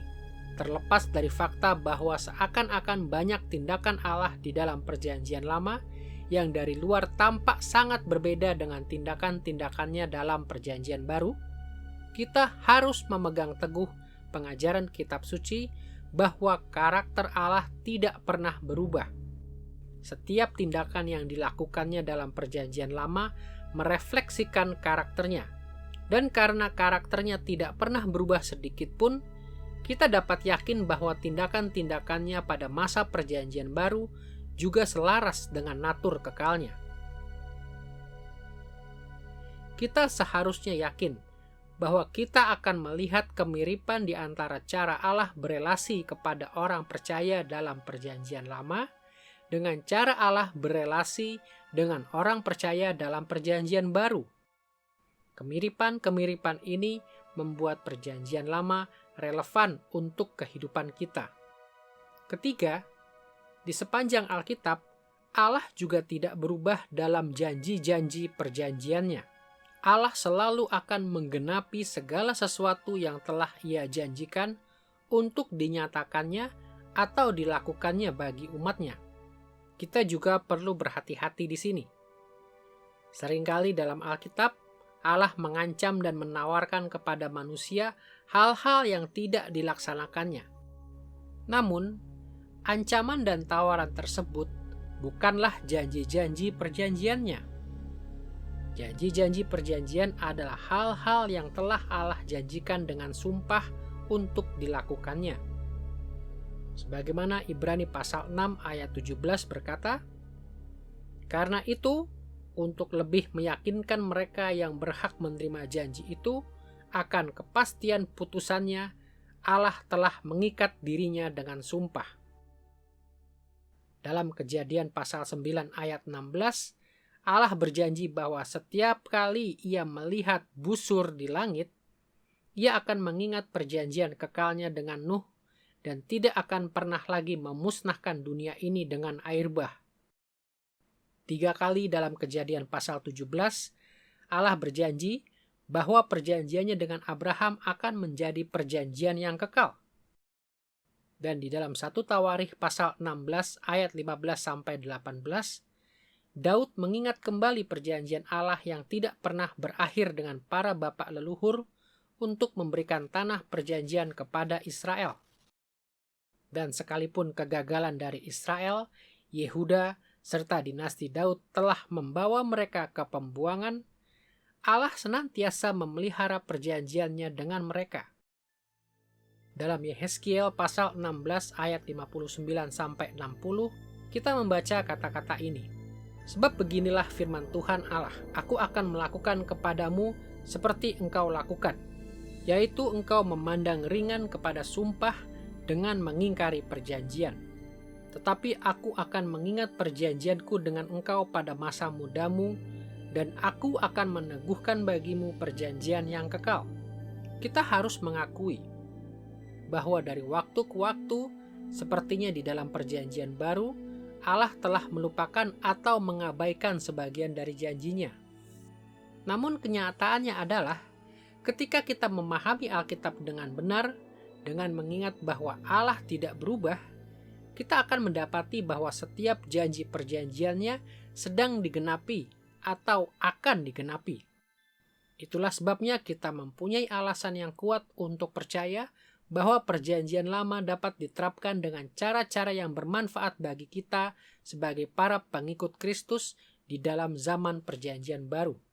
Allah telah memberikan banyak janji kepada orang percaya dalam perjanjian lama, dan kita dapat yakin bahwa dalam perjanjian baru, Ia sedang menepati janji-janji itu. Setelah kita melihat bahwa perjanjian lama dan perjanjian baru dihubungkan dengan fakta bahwa kedua perjanjian itu memiliki Allah yang sama yang tidak berubah, kita perlu beralih kepada jenis kaitan yang kedua di antara iman perjanjian lama dengan iman Kristen kita pada masa kini. Fakta bahwa kita hidup di dalam dunia yang sama. Secara singkat, perjanjian lama berasal dari dan mendeskripsikan dunia yang sama di mana Anda dan saya hidup saat ini. Iman orang percaya dalam perjanjian lama tidak tumbuh di alam semesta yang lain. Iman itu berkembang di sini, di planet ini, sehingga kita dan mereka memiliki sejarah dan rangkaian kondisi yang sama. Fakta-fakta ini seharusnya memimpin kita untuk melihat setidaknya dua macam kaitan di antara iman perjanjian baru kita dengan iman perjanjian lama.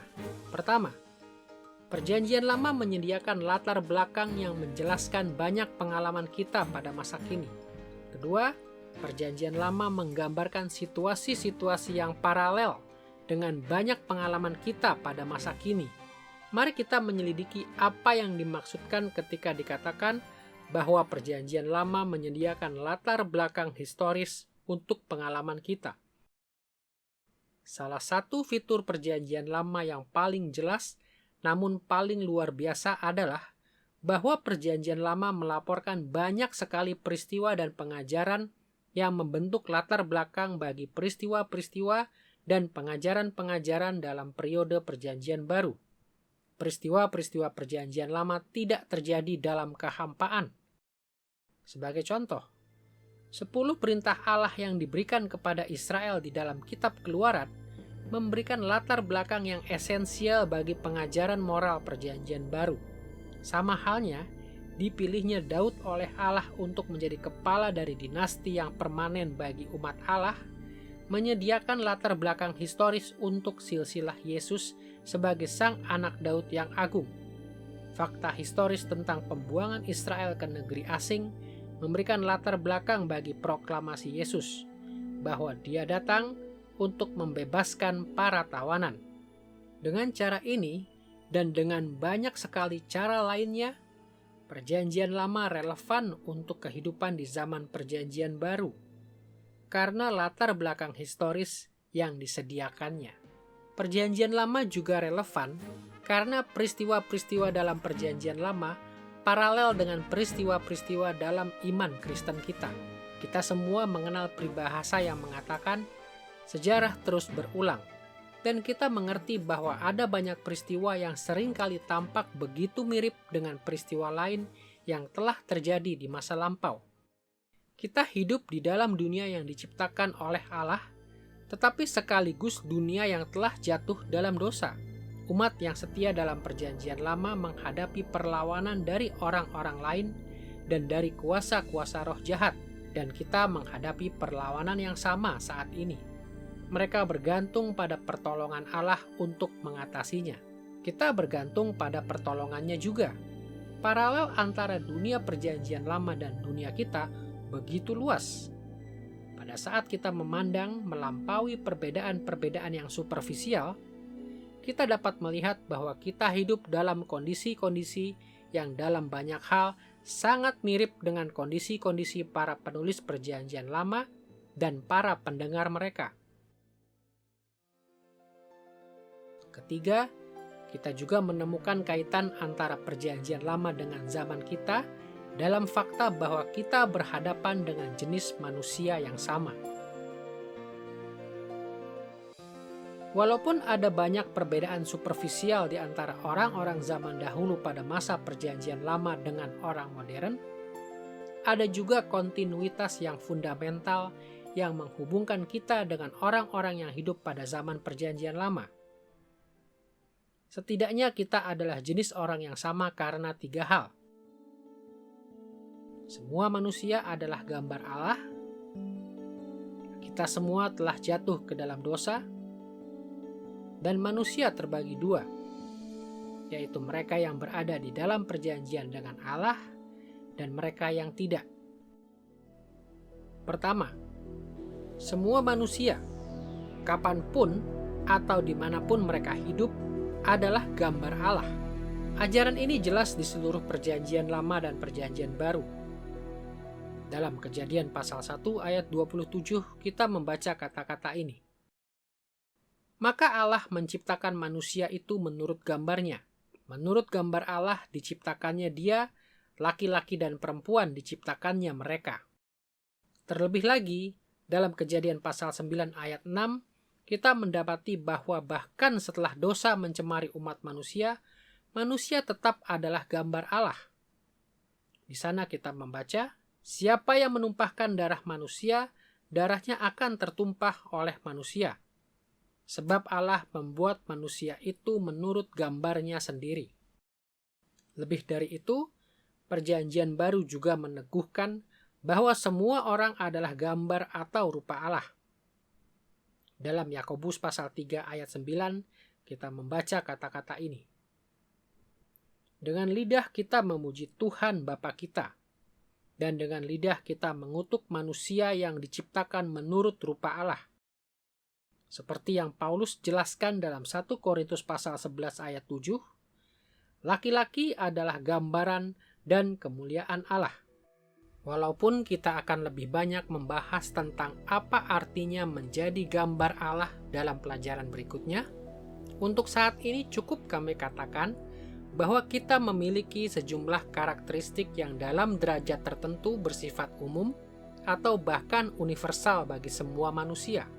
Di masa lampau, gereja-gereja telah memusatkan perhatian pada fakta bahwa manusia itu rasional, bahwa kita memiliki kemampuan linguistik yang khusus, dan bahwa kita adalah makhluk moral atau religius. Dari perspektif Alkitab ini, kita dapat melihat bahwa kita harus berhati-hati untuk tidak terlalu melebih-lebihkan perbedaan di antara orang-orang di zaman Perjanjian Lama dengan orang modern. Sekalipun kita tidak persis sama dengan mereka, kita dapat berasumsi bahwa kualitas rasional, linguistik, dan moral yang mendominasi kehidupan kita juga ada di dalam diri mereka.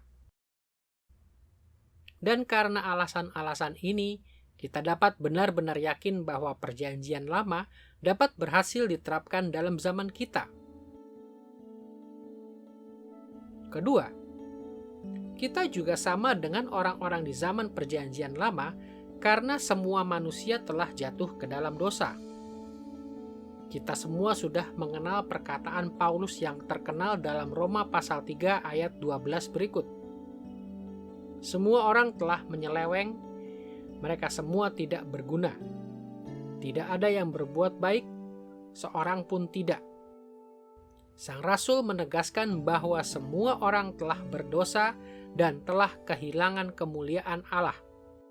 Ini bukan hanya ajaran Perjanjian Baru. Salomo pada intinya mengatakan hal yang sama pada saat penahbisan bait suci dalam 1 Raja-Raja pasal 8 ayat 46 berikut. Karena tidak ada manusia yang tidak berdosa. Karena kita dan orang-orang Perjanjian Lama memiliki kualitas yang sama sebagai gambar Allah yang telah jatuh dalam dosa, tidak sulit bagi kita untuk mengerti kecenderungan orang-orang Perjanjian Lama untuk berbalik dari Allah kepada dosa. Tidak sulit bagi kita untuk memahami mengapa para penulis Perjanjian Lama sangat berfokus pada dosa dan pencemarannya. Kita terhubung dengan Perjanjian Lama pada level ini, karena kita tahu bahwa kita adalah orang-orang berdosa, sama seperti para penerima pertama dari Perjanjian Lama. Dan Perjanjian Lama berfokus pada penebusan orang-orang berdosa, sama seperti Perjanjian Baru. Apa yang Allah katakan kepada orang-orang berdosa pada zaman Perjanjian Lama juga sangat relevan bagi orang-orang berdosa yang hidup pada zaman ini. Ketiga, sejak kejatuhan umat manusia ke dalam dosa, manusia telah selalu dikelompokkan berdasarkan relasi mereka dengan Allah. Ingatlah bahwa di Gunung Sinai, Allah berbicara tentang hubungan perjanjiannya yang istimewa dengan Israel demikian di dalam Keluaran pasal 19 ayat 6. Kamu akan menjadi bagiku kerajaan imam dan bangsa yang kudus. Dan di dalam 1 Petrus pasal 2 ayat 9, Rasul Petrus mengutip nas ini tetapi menerapkannya kepada jemaat Perjanjian Baru. Katanya, kamulah bangsa yang terpilih, imamat yang rajani, bangsa yang kudus, umat kepunyaan Allah. Sekalipun ada perbedaan antara umat Allah dalam Perjanjian Lama dan dalam Perjanjian Baru, masih ada kaitan yang tetap di antara keduanya. Manusia tetap terbagi berdasarkan hubungan dengan Allah. Ada banyak cara untuk mendeskripsikan pembagian umat manusia ini. Salah satu cara yang sangat bermanfaat adalah dengan melihat bahwa di seluruh Alkitab, Allah membedakan 3 kelompok. Pertama, mereka yang terhilang karena berada di luar perjanjian dengan Allah. Kedua, mereka yang berada di dalam perjanjian dengan Allah tetapi masih tersesat, belum diselamatkan dari dosa mereka. Dan ketiga, mereka yang berada di dalam perjanjian dengan Allah yang dibenarkan oleh iman serta diselamatkan secara kekal. Ketiga kelompok manusia ini ada dalam Perjanjian Lama dan juga ada dalam periode Perjanjian Baru sekarang ini. Karena paralel-paralel ini, tepatlah jika kita meyakini bahwa Perjanjian Lama itu relevan bagi kita. Umat manusia di zaman kita terbagi seperti pada masa Perjanjian Lama. Sebagai akibatnya, firman Allah kepada Israel adalah firman-Nya bagi kita. Perlu kita ingat bahwa setidaknya ada 3 kaitan utama di antara kita dengan Perjanjian Lama. Kita melayani Allah yang sama, di dalam dunia yang sama, dan sebagai jenis manusia yang sama. Setelah kita melihat bagaimana Allah yang sama, dunia yang sama, dan jenis manusia yang sama menghubungkan kita dengan perjanjian lama, kita juga harus memperhatikan perkembangan-perkembangan yang telah terjadi di antara perjanjian lama dan perjanjian baru. Kita bisa mendekati topik ini dengan beberapa cara, tetapi kita hanya akan mengikuti pola yang dibentuk oleh ketiga kaitan tadi. Kita akan melihat bagaimana telah terjadi perkembangan periode sejarah, perkembangan kebudayaan, dan perkembangan pribadi. Pertama-tama, sekalipun kita tahu bahwa kita sedang berhadapan dengan Allah yang sama yang tidak berubah di dalam perjanjian lama dan perjanjian baru, kita harus menyadari bahwa Allah mewahyukan dirinya dalam periode sejarah atau zaman. Sejarah Alkitab merupakan catatan yang panjang tentang bagaimana Allah mewahyukan diri kepada umatnya secara progresif, sedikit demi sedikit, sementara sejarah keselamatan bergerak menuju tujuan akhirnya yang telah ditetapkan oleh Allah. Abraham tahu lebih banyak tentang Allah daripada Nuh. Musa mengetahui lebih banyak dibandingkan Abraham. Daud mengetahui lebih banyak daripada Musa, dan Allah telah mewahyukan lebih banyak tentang dirinya kepada orang percaya dalam perjanjian baru. Penulis surat Ibrani menekankan hal ini dalam Ibrani pasal 1 ayat 1-2. Seperti pada zaman dahulu, Allah berulang kali dan dalam pelbagai cara berbicara kepada nenek moyang kita dengan perantaraan nabi-nabi, maka pada zaman akhir ini Ia telah berbicara kepada kita dengan perantaraan anaknya. Banyak orang Kristen dengan benar percaya bahwa perjanjian lama berlaku untuk kita. Tetapi mereka memiliki cara yang berbeda-beda untuk menerapkan pesan perjanjian lama bagi zaman kita. Sekalipun ada banyak variasi tentang hal ini, ada baiknya kita memikirkan 3 kecenderungan yang utama. Di ujung spektrum yang satu, ada beberapa pendapat yang ekstrim yang mendukung pandangan yang tersegmentasi mengenai iman Alkitabiah. Orang-orang Kristen ini menekankan perbedaan di antara berbagai periode sejarah atau zaman di dalam Alkitab. Bahkan mereka begitu berfokus pada perbedaan-perbedaan di antara era perjanjian lama dan zaman kita ini, sehingga mereka cenderung menerapkan bagi orang percaya modern hanya hal-hal dalam perjanjian lama yang diulangi di dalam perjanjian baru. Selama perjanjian baru tidak memberikan komentar mengenai suatu ajaran atau praktek dari perjanjian lama, orang-orang Kristen ini berasumsi bahwa perjanjian lama tidak berlaku. Di ujung spektrum yang satunya, ada beberapa posisi yang ekstrim yang mendukung pandangan yang menyamaratakan iman Alkitabiah. Orang-orang Kristen ini berfokus pada hal-hal yang tetap sama di antara berbagai periode sejarah dalam Alkitab. Bahkan mereka menganggap perjanjian lama dan perjanjian baru begitu menyatu, sehingga selama perjanjian baru tidak mengomentari suatu ajaran atau praktek dalam perjanjian lama, mereka berasumsi bahwa perjanjian lama harus diikuti secermat mungkin. Dalam pelajaran-pelajaran ini, kita akan menghindari kedua ekstrim di atas dengan mengikuti pendekatan terhadap periode-periode sejarah dalam kitab suci yang melihat sejarah Alkitab sebagai suatu kesatuan tetapi sekaligus terus berkembang.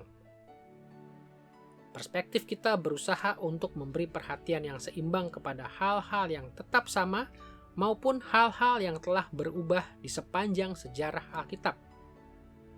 Kita akan berasumsi bahwa seluruh perjanjian lama itu relevan bagi kita, tetapi juga bahwa setiap dimensi di dalam perjanjian lama telah berkembang. Kita tidak akan memperlakukan bagian manapun dalam perjanjian lama sebagai sesuatu yang tidak dapat diterapkan atau tidak relevan untuk zaman kita.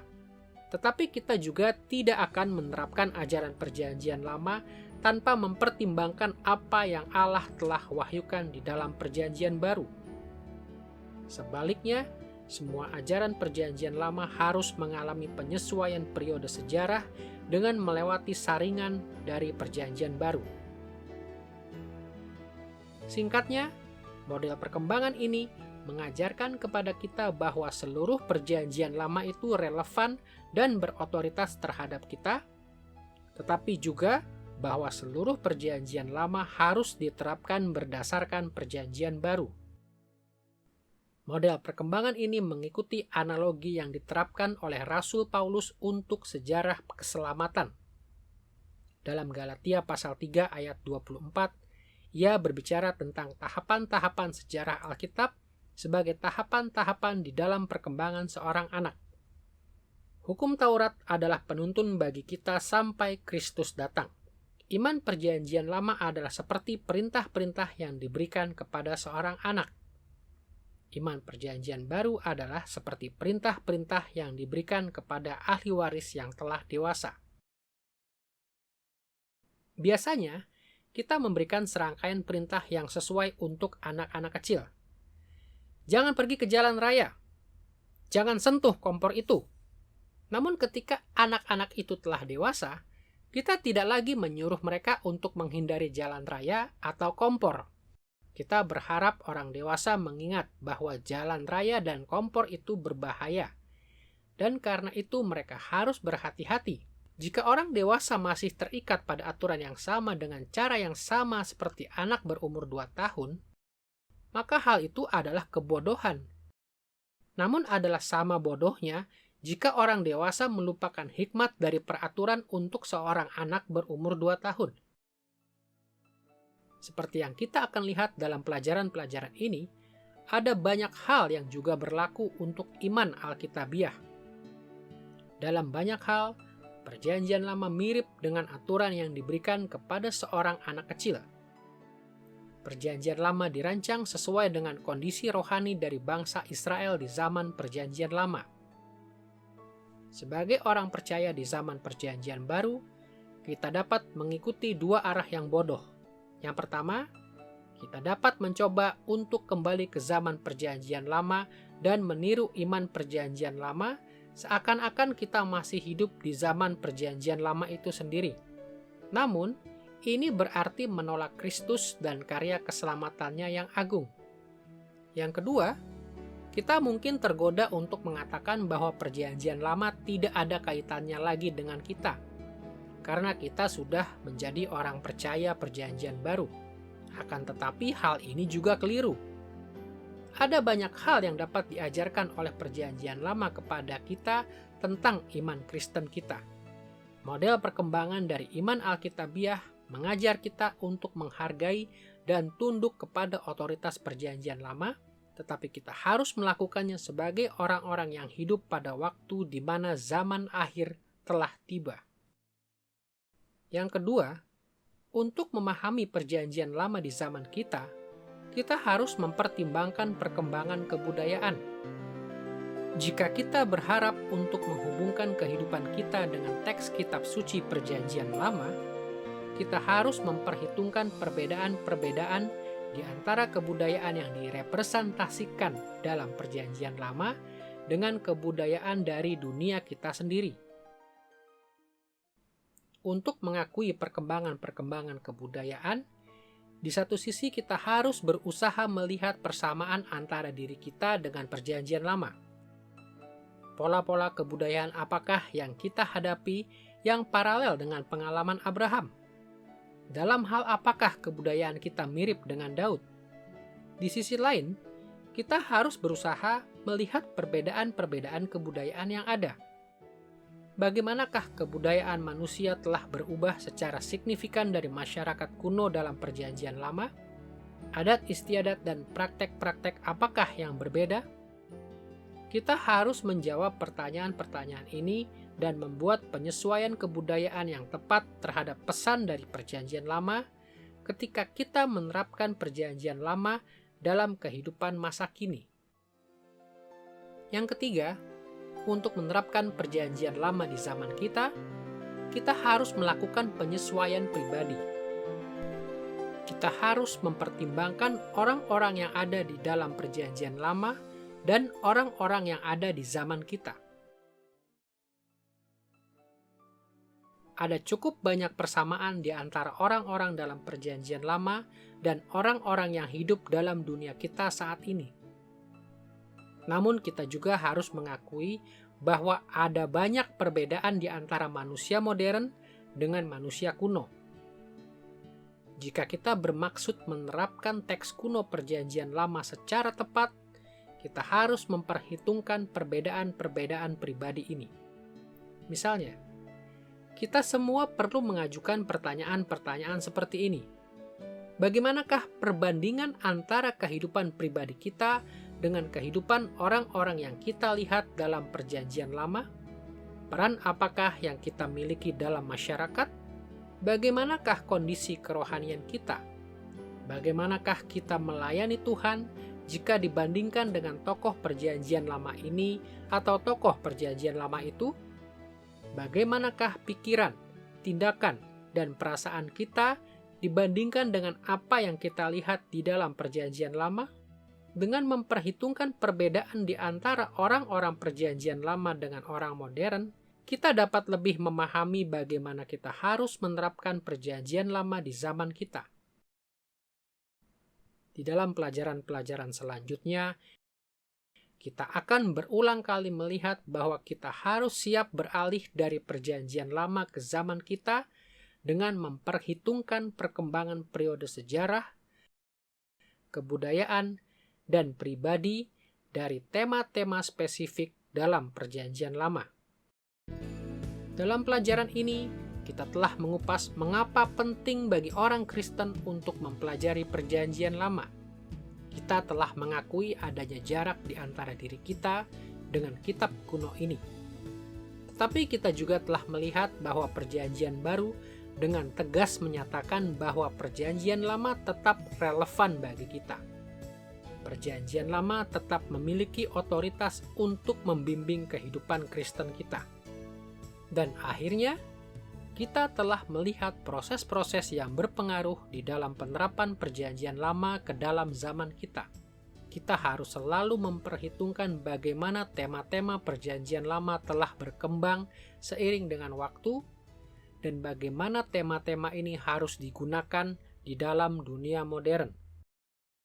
Ketika kita melanjutkan survei tentang kerajaan, perjanjian-perjanjian, dan kanon Perjanjian Lama ini, kita harus terus mengingat hal-hal ini. Dengan demikian, kita akan mendapati bahwa Perjanjian Lama merupakan sumber kekuatan rohani yang luar biasa kaya yang telah Allah sediakan bagi umatnya di setiap zaman.